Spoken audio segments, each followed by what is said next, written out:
Friends, இன்னைக்கு நம்ம cauliflower 65 செய்ய போறோம். எப்பயும் ஒரே மாதிரி செய்யாம டிஃப்ரெண்டா இன்னைக்கு செய்ய போறோம். ஃபர்ஸ்ட் இந்த காலிஃப்ளவரை நல்லா கட் பண்ணி எடுத்துக்கலாம். நம்ம காலிஃப்ளவரை க்ளீன் பண்ணி வச்சாச்சு. இப்ப சூடான தண்ணியை நம்ம ஊத்தி, இதை சூடான தண்ணியில ஊத்தி கொஞ்ச நேரம் இதாகட்டும், பிளான்ச் ஆகட்டும். பேன் வச்சுக்கலாம். ஒரே ஒரு ஸ்பூன் எண்ணெய் ஊத்திக்கலாம்.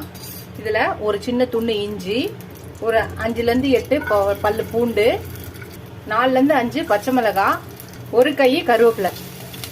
இப்போ இது எல்லாத்தையும் நல்லா வறுத்து எடுத்துக்கலாம். இது நல்லா ஃப்ரை பண்ணியாச்சு. இப்போ இது ஒரு மிக்ஸி ஜாரில் போட்டு பேஸ்ட்டாக அரைச்சி எடுத்துகிட்டு வந்துடலாம். ஒரு பவுல் எடுத்துக்கலாம். இப்போ நம்ம அரைச்சி வச்ச இந்த கருவேப்பிலை பேஸ்ட்டை ஊற்றிடலாம். இப்போ இதில் 1 spoon maida, 1 tablespoon cornflour, 1 tablespoon maida, 1 tablespoon cornflour, 1 tablespoon கடலை மாவு, கொஞ்சம் சால்ட் போட்டுக்கலாம், 1 ஸ்பூன் கரம் மசாலா. இப்போ இது எல்லாத்தையும் நல்லா மிக்ஸ் பண்ணிக்கலாம். எல்லாத்தையும் நம்ம மிக்ஸ் பண்ணியாச்சு. இப்போ நம்ம பிளான்ச் பண்ணி வச்சிருக்க காலிஃப்ளவர்ஸை போட்டுடலாம். எல்லாத்தையும் நல்லா இதோட மிக்ஸ் பண்ணிக்கலாம். எல்லாத்தையும் நம்ம மிக்ஸ் பண்ணியாச்சு. இதை நம்ம ஃப்ரை பண்ணிடலாம். உங்கள் வீட்டில் கருவேப்பிலை சாப்பிடாத பசங்க இருந்தாங்கன்னா கண்டிப்பாக நீங்கள் இந்த மாதிரி செஞ்சு கொடுக்கலாம். நிறைய பேர் கருவேப்பிலையே தூக்கி போட்டுருவாங்க சாப்பாட்டில் இருந்து.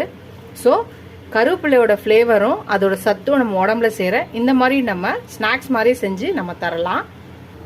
எண்ணெய் அடுப்பில் வச்சாச்சு, காஞ்சிச்சு. போட்டுடலாம் நம்மளோட காலிஃப்ளவர்ஸ். கருவேப்பிலை காலிஃப்ளவர் 65 போட்டுடலாம்.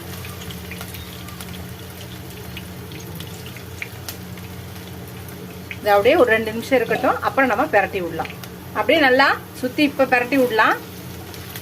எல்லா பக்கமும் வேகிற மாதிரி எல்லா பக்கமும் திருப்பி விடலாம். இந்த காலிஃப்ளவரோட ஃப்ளேவரு யாருக்கும் தெரியாது. நல்லா ஹெல்த்தியான டிஃப்ரெண்ட்டான ஒரு ஸ்டார்டர் ஈவினிங் ஸ்நாக்ஸு செஞ்சு தந்தா. கருவேப்பிலை காலிஃப்ளவர் 65 ரெடி ஆயிடுச்சு. எடுத்துடலாம். இதை இப்போ ஒரு பிளேட்டுக்கு இதை மாற்றிடலாம். அதுதான் ஃப்ரெண்ட்ஸ், நம்மளோட கருவேப்பிலை காலிஃப்ளவர் 65 ரெடி ஆயிடுச்சு. பாருங்கள், நீங்களே இந்த ஈஸியாக டிஃப்ரெண்ட்டாக இந்த காலிஃப்ளவர் 65 ட்ரை பண்ணுங்கள். எப்பயும் ஒரே மாதிரி செய்யாமல் ஒரு ஹெல்த்தியான டைப்பில் செஞ்சு கொடுங்க. ட்ரை பண்ணி பார்த்து எப்படி இருக்குன்னு சொல்லுங்கள். இந்த லீவ் ஆரம்பிச்சிடுச்சு எல்லாருக்கும்.